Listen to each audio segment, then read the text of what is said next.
Hey everybody, my name is Robert Sean Kennedy. I'm going to be your history instructor for the semester. I go by Sean, but my legal name is Robert. So, just so you know that. This will be a series of videos to get you oriented with what the course's expectations are, where everything is, and basically how to survive in an internet course, because it's quite different. If you've ever taken an internet class before, it's a lot different than actually being in a class in more ways than one. So you have to understand some of the expectations. So in this video, I'm just going to give you a little bit of advice, and then in the other videos, I'll be a little bit more technical about where things are and how to submit things and what is the difference between an exam and a paper. Hey, how's it going?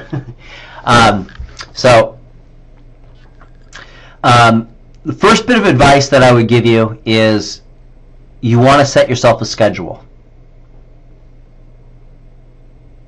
Set yourself a schedule. I can't emphasize that enough.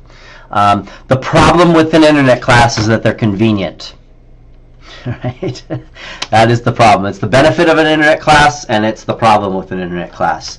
And so it's very easy for a person to say, I could do that tomorrow. I'll have more time tomorrow. You won't have more time tomorrow.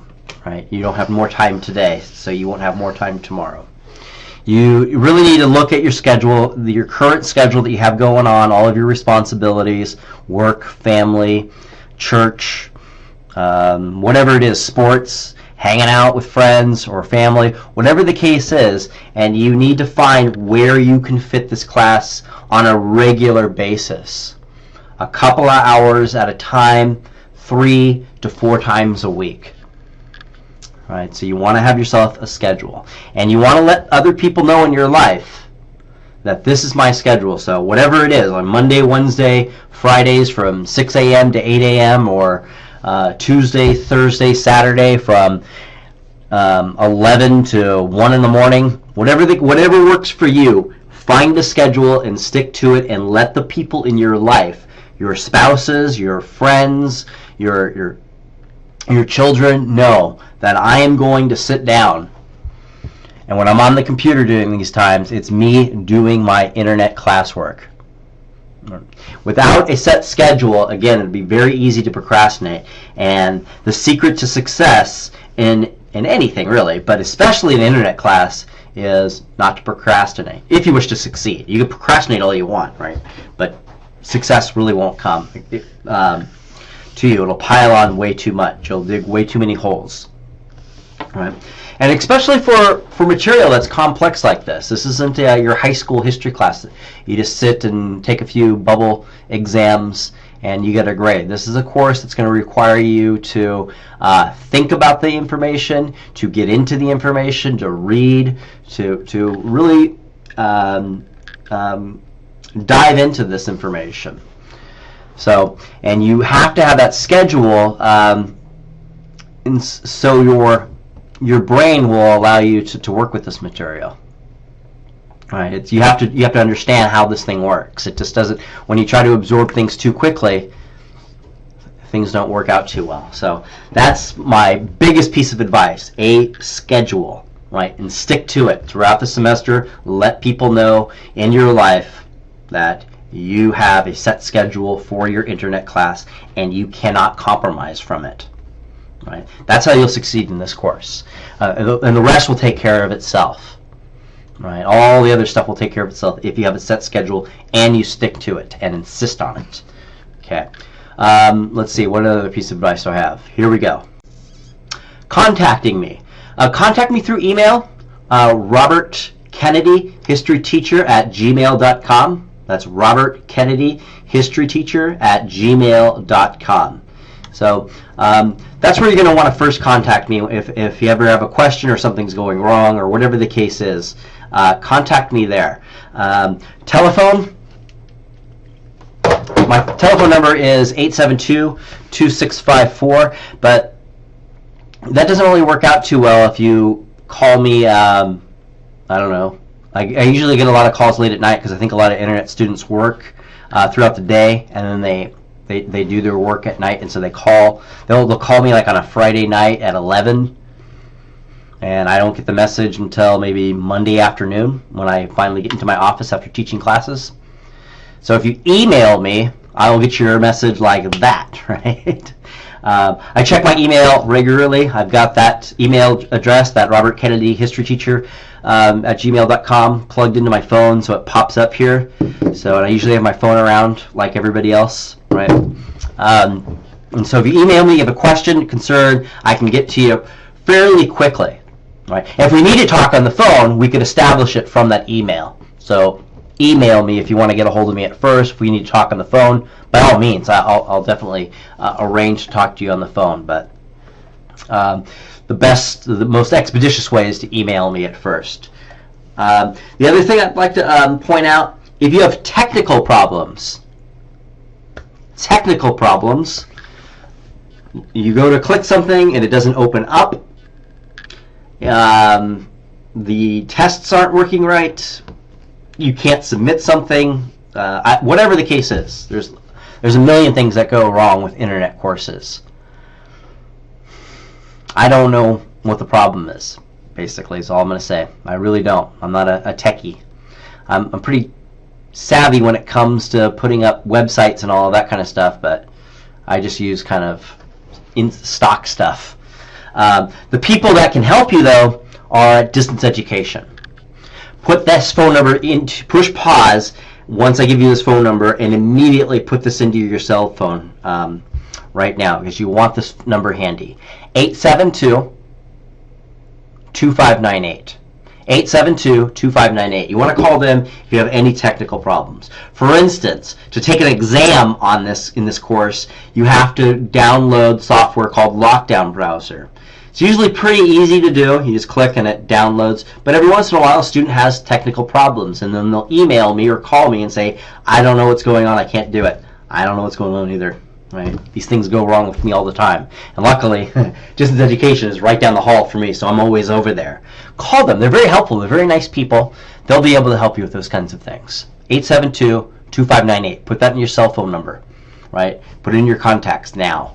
Do that now, because you will have to call them quite a bit. Let's see. Something else. The other thing is you don't have to have a book. Right? No book to purchase.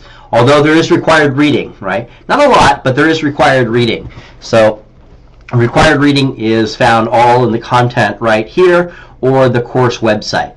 Right? The course website is located right here. Course website's nice. Click there when you get a chance, check it out. What I like about it is sometimes Blackboard is inaccessible or it's slow. That happens a lot. And so just to get the content information, that's a good go-to place to go there, right? All of the reading material is there, and the reading is tied in with the papers that you have to write for this class. 5 to 7 page papers, which I'll go into another video down below me right now. Let's see. The other thing too, let's open up the syllabus here and take a look at that. So opening up the syllabus, we're going to click here. And the thing you always want to take a look at when you open up a syllabus is how are you going to be graded. So all of this stuff you can take a look at on your own, but course website's located there as well. But this is what you always want to take a look at right away. How are what's expected of you? It'll tell you what's expected of you, and it will tell you, more importantly, what things are worth in accordance to your total grade. Right? Real important. To know what's coming up and what's expected. So you have the orientation exam, which expires this Friday, January 24th. You have to get 100% on this. You could do it as many times as you need to. It won't grade it automatically. I have to go through and actually grade it personally, but I'll get to it pretty quickly, so you'll know if you've passed it or not. So don't procrastinate. Don't hesitate to take it right away. You just have to kind of take notes as I'm talking. You should have the questions ahead of time anyway, so it shouldn't be too big of a deal. So that's 5% of your grade. So nice, easy way to earn 5% of your grade. And then the bulk of the class is divided up between unit exams, which I'll go over specifically what those are in another video, and taking side essays, unit essays is another way we could call them too, which I'll also go into specifics in another video down below. So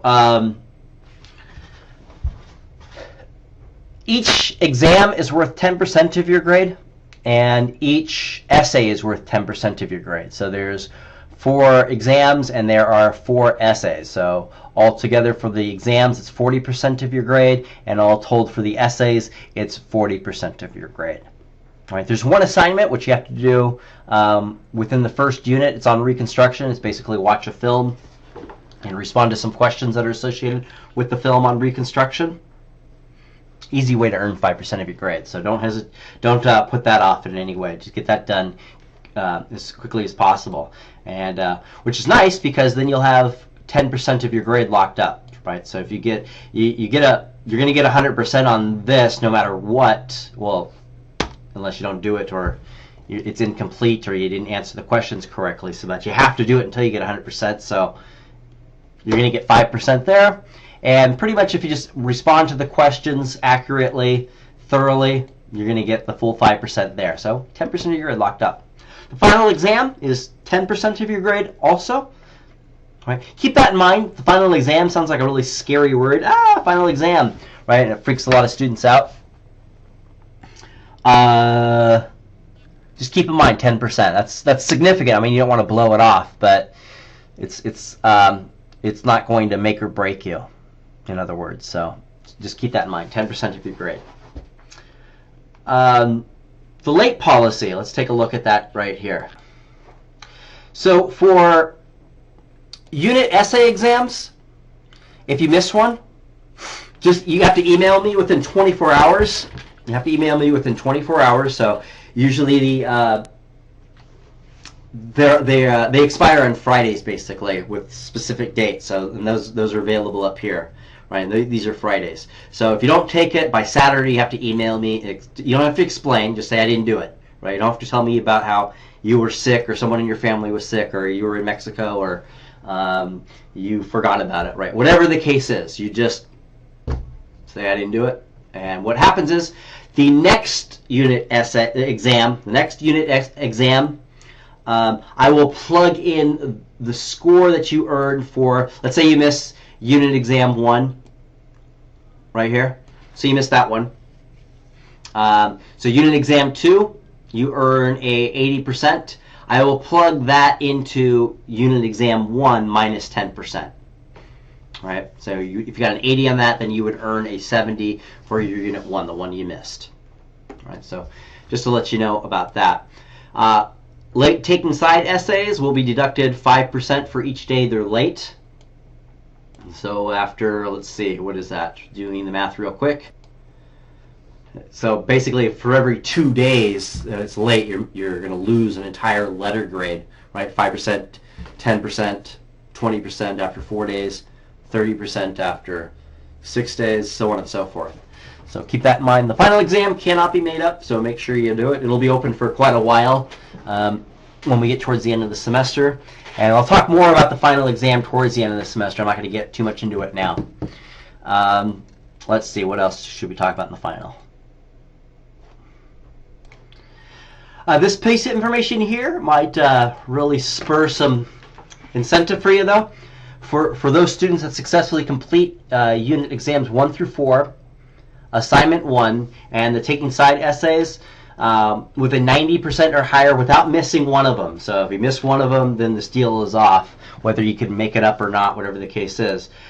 There will be no requirement to take the final exam. Right, so keep that in mind. An automatic 100% will be applied to your final exam, in other words. So just to go over this stuff here, unit exams, again, I'll go over the details in a video down below me. You've got, again, 4 of them. It gives you the specifics right here. So Unit 1 exam will require you to respond to 2 of the essays from the lectures. Again, I'll go over that in detail in the video below. But basically, just anticipate your first exam will have 2 essays to complete.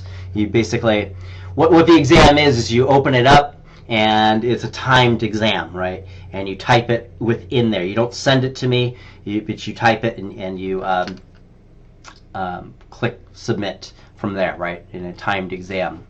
Unit 2 exam will require you to respond to 3 essays randomly selected from units 1 and 2, right, and so on and so forth. You can go through that, right, and it is randomly selected, so there are more than one essay that you have to prepare for each unit, but the system will only randomly pick 2 at the least and 3 at the most, right, depending on what exam you're in. So basically, Unit 1 exam is going to have you do 2 essays, and the rest will have 3 essays.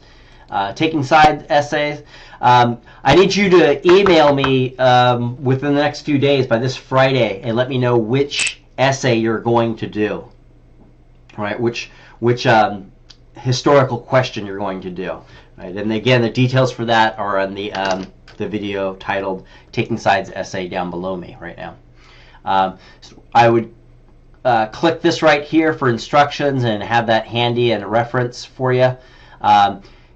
And your essay will be submitted through Blackboard, right? And that'll be made clear in the video on that.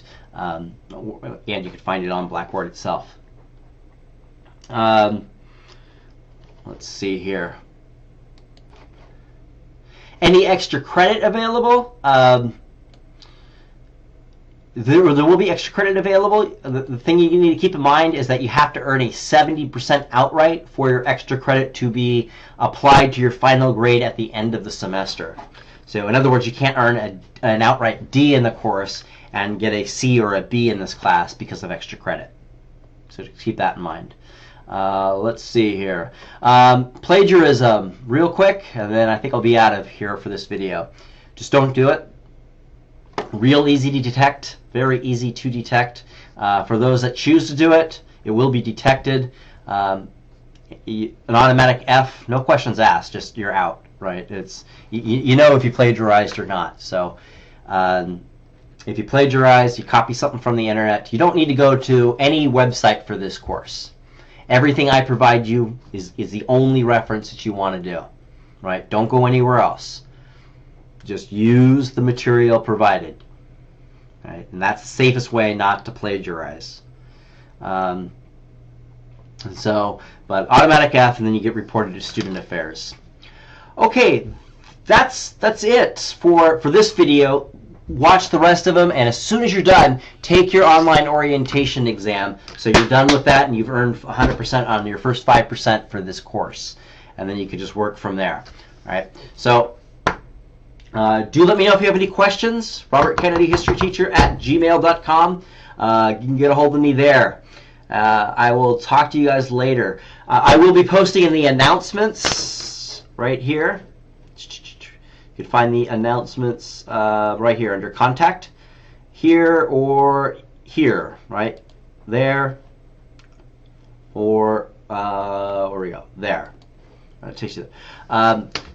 You want to make sure you're checking that every time you log into Blackboard just to see. But I will be posting on there. I'll have a video conference periodically, especially the first part of the semester, so I can talk to you live and direct. Through Google Hangouts. So, and that's kind of helpful, kind of see face to face if you have any specific questions about the course. All right, talk to you guys later. Bye.